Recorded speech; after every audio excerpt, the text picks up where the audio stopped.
What's up, everyone? I'm your host, DJ, a.k.a. Sexy Bad Choices, a.k.a. NTD has been deactivated, a.k.a. the Sumeru Scholar. Who else is here? I am Sean M.F. Ross. What the MF stand for? Mr. Type O Invincible. Mr. Type O. Oh, okay. Let me find out. You've been spreading your blood around? No? Actually, no. Sean and Drea had COVID, but I did not catch it. Oh. Because apparently Type O people are ever so slightly less susceptible to catching the shit. Huh. I'm Type O. Hey, Type O gang. No, like, that's actually interesting because Shreen and London got COVID before too, and like You didn't. I was taking care of them, and I was negative, and it's like, let me find out. Okay, I'm gonna nip all this shit in the bud right now. Hey everyone, what these guys are talking about is probably true, but consult a medical professional before you start taking the advice of anyone on this show. You sound like you're not part of the master race. I don't even know what my No. is. I think Avery's keeping us out of trouble. I appreciate that. Like what Sean was saying with the anecdote, but when DJ was starting to feed into it, I'm like, oh no. Right? As if we have enough people listening to us to feed into our medical bullshit. Hey, this could be the one. You never know. This could be the one. Let me go ahead and put a COVID tag on this next podcast. All right, last up, who was that was wrangling us in? Oh yeah, it's me, Avery. I'm watching. Yeah. It was I'm here. Nailed it. All right. Now that you know who we are, Press It Start Podcast is a weekly show where we talk about the latest gaming news, review the biggest games, and give you our thoughts on the games we are playing. Our goal is to expand the video game media landscape through an underserved point of view. And normally, we would jump into the quick hits, and we'll give you the quick hits, and then we'll follow it with things we've been playing. But before we do that, we got some housekeeping. We actually got a email from one of our favorite listeners, Casey O'Neill. What's up? He sent a question to Jordan about Yakuza, actually just Yakuza in general. I'm sorry. Gaijin. I sound American as shit. Jesus Christ. Okay. His question was, what's up? This one's for Jordan because he played the fuck out of Yakuza. Google says none of the Yakuza games are not turn-based. Was that true when you were playing the series? Also, which one was your most favorite? Or the one you had the most fun? Jordan, who could not be on this show because he is, in fact, keeping Baltimore in check with his numbers and stuff. So we appreciate that. Jordan, we appreciate you. Jordan's response said, prior to Like a Dragon, which is Yakuza 7, which I had not played yet, the Yakuza games are button mashing beat 'em ups. Based off of what I've seen, his research, the game mechanics to Like a Dragon can be compared to the Persona series. And he said this is ironic because he literally just finished Yakuza Kiwami 2. Did I say that right? Kiwami? Yes, Kiwami? it's Kiwami. Okay. How many has he played? From what it sounds like, he's played 2. I've played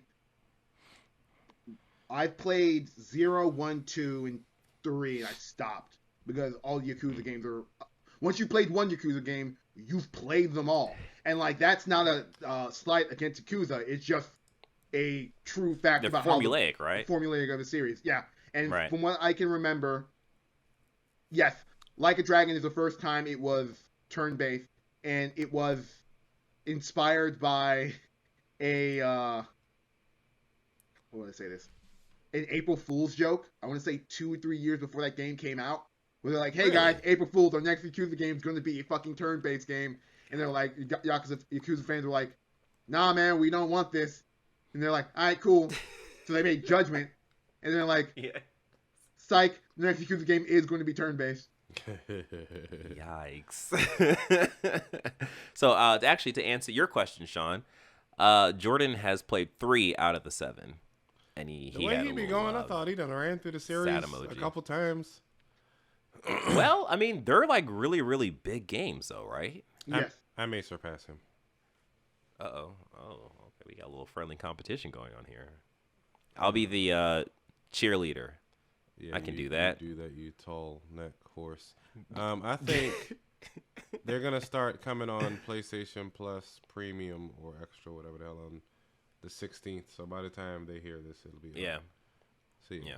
I mean, if they're asking, there's a strong chance that they're asking Jordan about this specifically, because he's not necessarily the only person. He's the only person who talks about Yakuza on this podcast, but he's not the only person who has talked about Yakuza on this podcast. So odds are they're asking Jordan specifically. They're asking about Yakuza and on Xbox, which is, from what I can tell, they are still on Game Pass.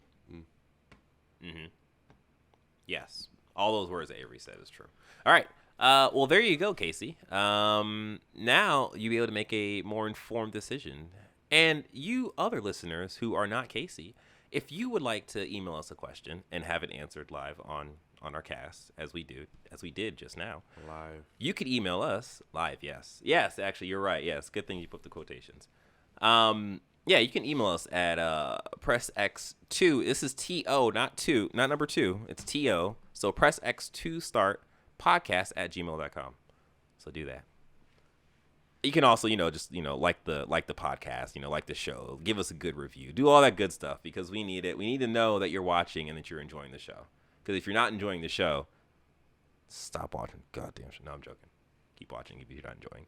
Now it is time for us to talk about the games we have been playing. Avery, what have you been playing?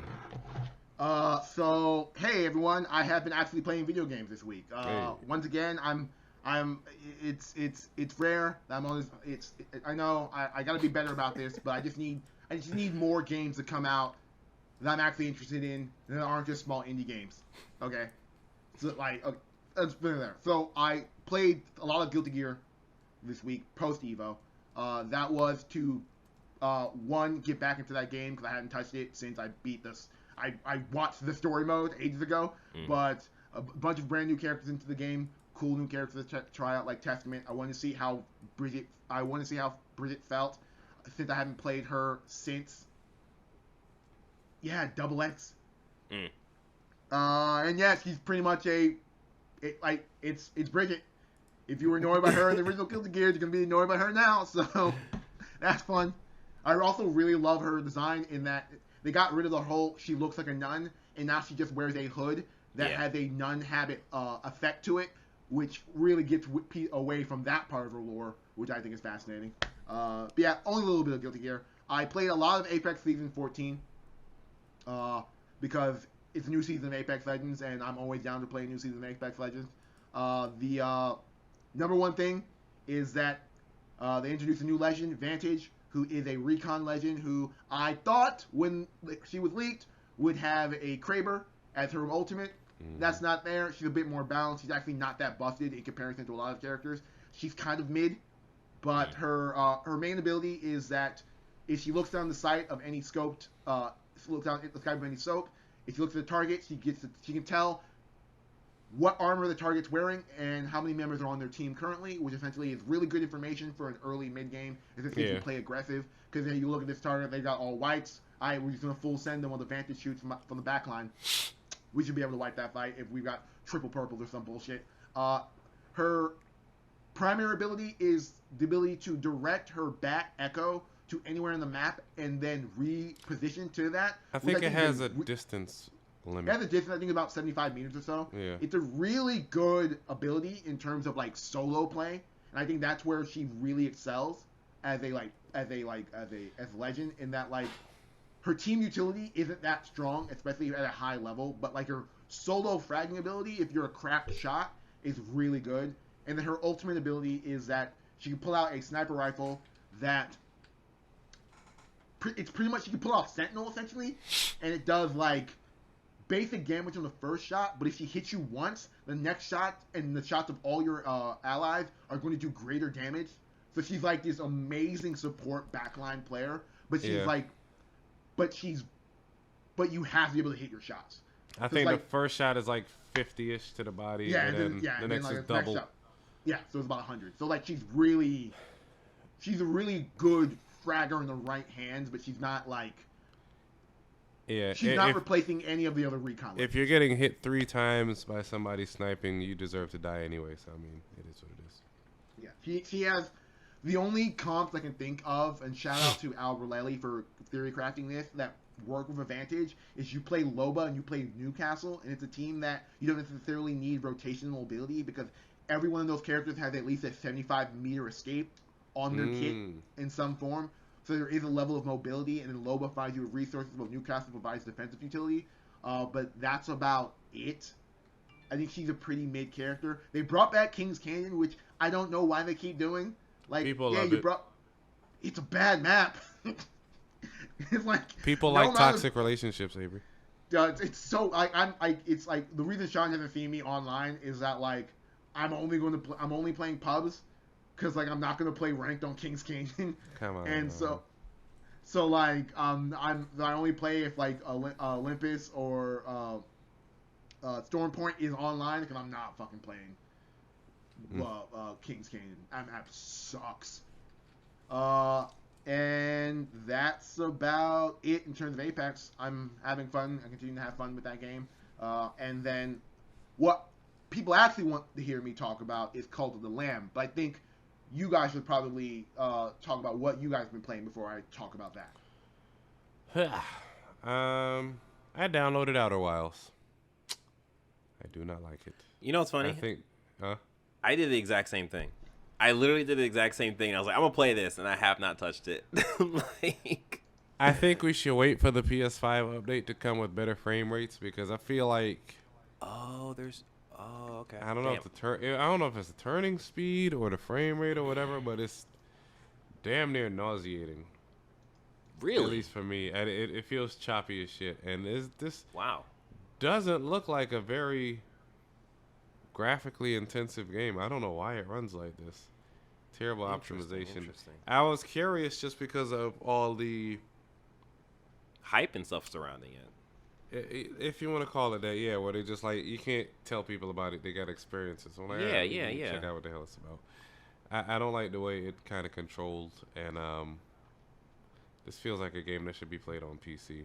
Just Interesting.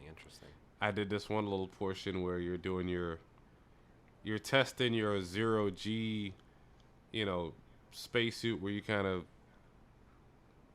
what the hell I want to call it? You can go in all directions, X, Y, and Z axis. And you're in this dark tunnel, and it doesn't feel fun. And I'm just like, ugh. I may continue to try it, but it has not captured me. I also downloaded My Friend Pedro, and I feel like I'm glad I did not spend money on this. It looked cool at first. It does not run as fast as I thought it would. I don't know. It's okay. Nah. It's whelming. I think I either watched a gameplay trailer or a gameplay overview of it, or I played a demo or something, and the way that you shoot, it's like you move the I mean, it's a twin stick shooter. That's fine. Yeah. And you use your right trigger to shoot. There was something about that like set me off, and I was vehemently against that game. Is it because it's not a top-down twin stick shooter? No, I don't. I'd actually prefer like side scrollers over top down, but it was just how it controlled. I was like, why the fuck would you do that? I don't know why I was so angry, but like it just pushed me off that game, so I never actually gave it a shot. But it's nice to know that you gave it a shot. I appreciate that. Yeah, I may hate play it and finish it. I don't know, maybe if I have nothing else to do. Okay. But we got Yakuza coming out, so I'll play that instead. Yeah.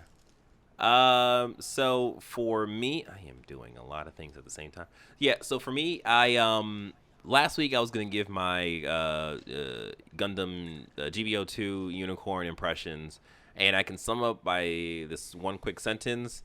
I don't know how the hell to use a goddamn suit. Like, there's a bunch of people using it, and they are great at it. But for me, I cannot rock with that suit. So I'm kind of just, it's there. It's in my inventory. I pull it out every now and then, just to show you that I got the NTD going on. But, like, it's been deactivated for a long time, guys. So hence my AKA by saying NTD has been deactivated. It's unfortunate. Terrible.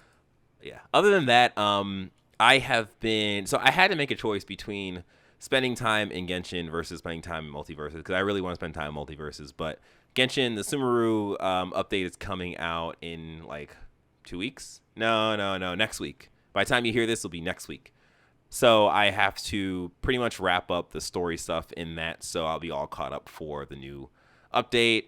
So I unfortunately have not been able to play MultiVersus. Also, I've been sick if you missed that part. So I just didn't have time to spend in MultiVersus. And I will say I am definitely missing that game. So it is definitely it has a spot in my heart. So, once I have time, I'll jump into that game. But I don't know how much time I'll have because I also have to play the game that Avery's playing. But before we talk about that, hey there, it's me again. You miss me?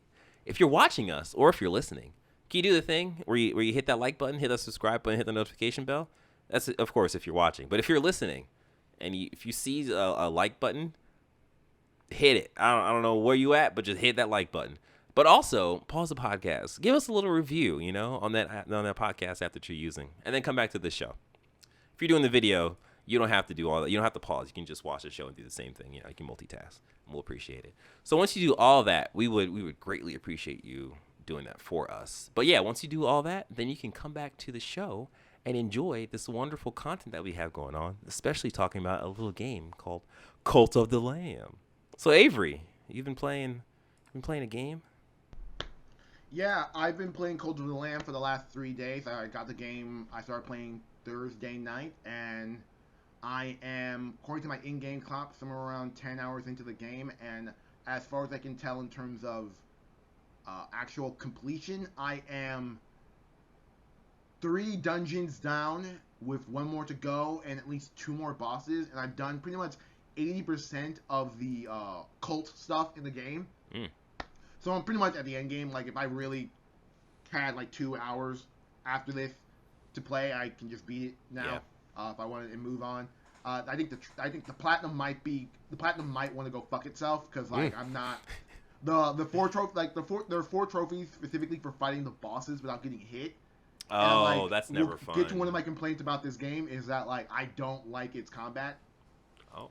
And when I say I don't like its combat, I think the combat is serviceable. Okay. It's top-down isometric thing, but I think. Okay, let me just back up before I start talking about shit I hate. Cult of the Lamb, you play as a lamb who is sacrificed by a religious organization to their gods and is resurrected by some sort of evil demonic being who is, for lack of a better term, Satan. Who Trump. Gives you with the ability? No, because Satan had some good points. Oh. Subject, and we don't deserve anything. But yeah, so this being resurrects you and tasks you with building a cult to its name, and the game is 1 part roguelike dungeon crawler and 1 part Animal Crossing. The game's art style is fantastic. I normally don't like a lot of baby boo boo games. Jesus. I'm just quoting from a wise scholar, Cameron Williams. Are y'all related? No. I normally don't like these sort of indie darling, our selling point is our art style type of games. Mm-hmm. But Cult of the Lamb's art style is so inspired. It helps mitigate what is a dark and creepy game. This is a game where you can literally sacrifice people and to your dark god, and they'll explode into guts and viscera and things like that. But the art style is so adorable and so clean that it just seems so fun to do. Let me go sacrifice some more, basically.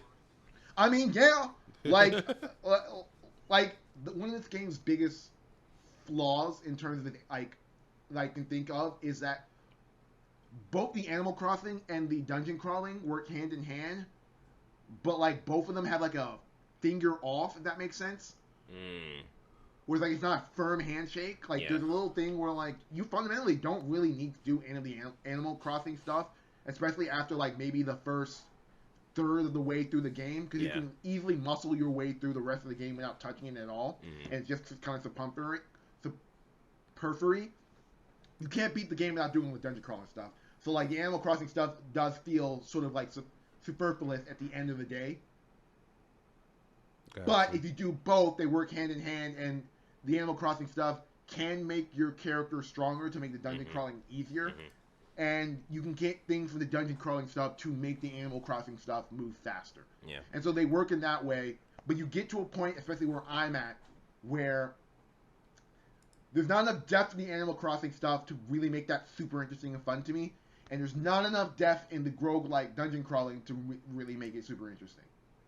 There's there are all these weapon types, but there are only 3 to 4 types of weapons. You can use claws, an axe, a sword, and a dagger, and that's about it. So there's 4 sort of attack animations. And I will tell you that all of these weapons suck. None of them are fun to play. The sword is the only one I like using, but there's a 1 out of 4 chance I will get that during a run. And so the axe is way too slow. The dagger has little no reach, and it has to make up for the fact it doesn't do enough damage by just being super fast. So you just start standing there, stabbing a person really quickly. Right. And then the claws, I just don't really have fun playing with them. I want to say I like this game. I like it a lot. Wait, you're out of frame, Avery. I'm sorry. Wow. No, you're good. I like this game a lot. It's gonna be it's probably going to be on my top 10 list at the end of the day. But this is a game that when it hit me so hard in the beginning, I've been oh man, this is a top 5 game. This might be the top 3. And then as I played more and more, it got sort of diminishing returns on the game in terms of my enjoyment. Yeah. It hasn't hit this is a chore to play, I'm bored with it situation. But it has been those things where I'm why am I doing the Animal Crossing stuff at this point right now? Yeah, right. I'm getting nothing from this. Yeah. All the Animal Crossing people are so disposable that there's no reason to really care about them. Right. They're either gonna die of old age, which is such a weird thing that happens, or I'm going to sacrifice them to get an extra life during a mission, or to get extra resources. Shout out to it's so just in the beginning of the game I named all my people. But that changed after the first 4. Because, you get them at such a clip, and then you can lose them at such a clip, that just becomes unnecessary. There's not, I'm doing a bad job of sort of explaining this, but, there's a lot of optimization that needs to be done with the Animal Crossing stuff that, makes it really hard to really, interact with it in a really meaningful way. That isn't just me standing around doing all the work myself and waiting for those characters to react to me instead of me interacting with those characters. Interesting. I named all my characters in the beginning after people I don't like, so that when they die, I can feel good about sacrificing them. So if you're one of my enemies, or someone I just happen to just not like in life, there's a grave of your name in my name, and you're gonna have to deal with it. That's hilarious. Okay, so you played this on Switch or PlayStation? PlayStation. As we've discussed on this podcast, I haven't touched my Switch in years. I don't do handheld, so why would I play this game on a handheld? And I will tell you, it does not run well on console. It doesn't run well on console? No, it does not. Holy crap! No.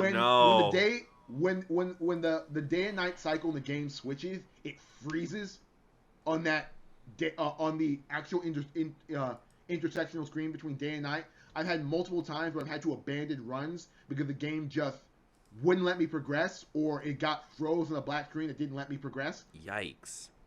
I think this game, I can't tell if it's bad optimization or the game's art style fucking it, but there's no smooth transition between in dungeons there's a relatively smooth enough transition, but in the overworld there's no smooth transitions between anything. And that's kind of troublesome, especially on the PlayStation 5 with the SSD.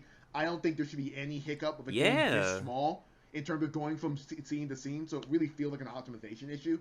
Yikes! Because I was I'm gonna play this game, but I was hesitant about either getting it on the Switch or the PlayStation because I was Switch would be good for handheld because I would probably I like playing these kind of games handheld versus playing it on a big TV, but to know that it's still Why? The controls just feel I'm more.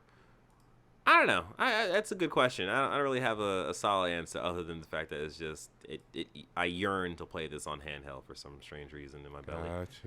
It's a type of indie game that really has a handheld aesthetic. Yeah. And because of the nature of it as an Animal Crossing light and the grinding nature of it, I can see the argument of this feels like it should be a handheld type of game. Yeah. And Trina and I played Swords of Ditto.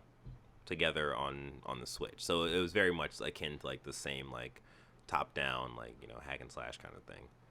But yeah, that's so troubling to know that it's still like it's not optimized for console. Like that's so strange. I want to say, if you look in our chat, there's at one point I said more like Cult of the game breaking bug. Yeah, I that saw was because I literally hit that. I hit a game. I had beaten the second run of the level, so like a 10-15 minute run. Because the runs are actually not that long. Okay. Like an actual run of a level is like of a dungeon is like maybe 10 minutes. An actual run of an entire level is maybe about 30. So I'd done a run and beat the boss, and the game just wouldn't let me progress to the next door. And there's no real. It only saves in the overworld. It doesn't save in the dungeon. So like I had to just quit out and just redo the entire dungeon, and progress it all over again. Yikes.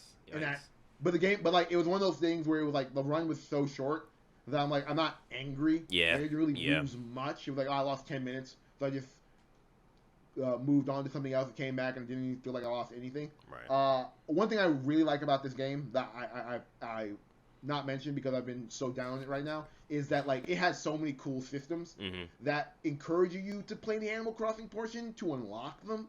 In terms of something I unlocked recently, and this gets to the point where how disposable all your cast is that like you can sacrifice your followers and turn them into weapons that will follow you on runs. Yeah. So if you're doing like those deep dungeon runs where you need a boss, you can sacrifice someone who will attack an enemy who's in your orbit, or shoot a projectile, or collect items and things like that. So like it makes the game, it gives you another level. That's really cool. Right now what you're looking at on our screen is the tarot card section, where like in terms of instead of like it's sort of like in Hades where you can get like perks via every god. This puts all the perks on tarot cards that you randomly pick up in the level. You go to you either get them randomly for a chest, and they're very rare, or you'll go to a designated room where there's a tarot card seller, and they'll give you a choice between 2 tarot cards. And then if you have extra gold, which is the best currency, which is the only currency that really matters in this game is gold, you can buy an extra perk, so you can come out of this with 2 instead of 1. Yeah. I really like the tarot cards because like a good roguelike, when you put enough of them together in the right things, you can sort of just steamroll over enemies. Right. Like, yeah. if I have the perk that makes every time an enemy touches me and does damage, all enemies take damage. Combine that with a perk that makes all my damage deal poison damage. Ooh. And like a perk that makes all my attacks stronger during the day. The amount of the damage can like compound, and like certain enemies I fought once were hard, but then I came back and like was able to melt them in a second. So that's always fun. I like that. That's what makes the dungeon crawling fun for me. It's not the actual playing of it, because like something I did mention is the isometric games and me aren't necessarily always fans, and like because of the art style of this game and its controls, I don't really find the combat very precise enough. And there's a lot of situations where I'm like, I don't know where I am versus where the enemy is, and the readability of combat kind of sucks. But like, if I can just melt people with a point of a button, that makes it more interesting and more fun. If I walk into a room, like my favorite perk is that there's a perk that fills up your special power instantly every time you walk into a room. Yeah. So like, I don't have to be conservative. I can just go in and spam a broken move over and over and over again, and if it doesn't kill the enemy, all my other perks will just allow me to walk over who's left. That's pretty cool, though. Yeah, like I said, I sound like I'm really down on it, and I have like a lot of problems with it as a game. But I'm having a lot of fun with it, and I'm really enjoying the experience. It's like, despite all my shit talking, it is one of my top 10 games of the year. Okay. And this isn't me because like I've only played 10 games a year. It's like, no, I genuinely think this is one of the best games I played this year. Right. It's just a game that's really being saved by its aesthetic and like its designs, and less of its actual like gameplay. That makes sense. Okay. And not that the gameplay is bad. It's just that I've played better rogues and I played better Sims. Yeah. But it combines the two of them to be serviceable enough. Like if you separate them, the rogue part would be a 7, the Sim part would be a 7. But if you combine them, they're like a solid 8, 8.5. Okay. That's actually not bad. That's not bad at all. All right. Well, I think that is it for the games we have been playing. Boom, boom, boom. With that being said, I think we can wrap this show up.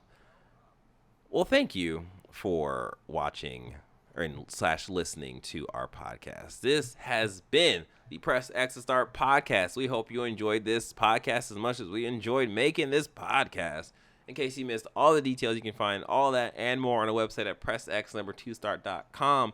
Again, if you want to ask us any kind of cool question about gaming or life, just email us at pressx2, that is TO, not number 2, start podcast at gmail.com. Again, make sure, if you haven't already, you hit that like button, you subscribe to our content, you hit the notification bell. If you are listening to this, make sure you pause the thing. You go to your podcast service, you leave a review on our podcast channel, page, whatever you want to call it. Just do that thing, what you do right there with the 5 stars. Give us the 5 stars. I don't think I mentioned before that the review should be 5 stars. The review should be 5 stars. If you're giving us anything lower than that, we will see it. We will find you, and we'll laugh at you or something. I don't know. I haven't really thought that part through. Yeah. With that being said, just you be safe, play some games, wash your hands, and have a great day / night / evening / the rest of your life. Peace out. If you don't give us a 5, we're taking foreskins. Peace out.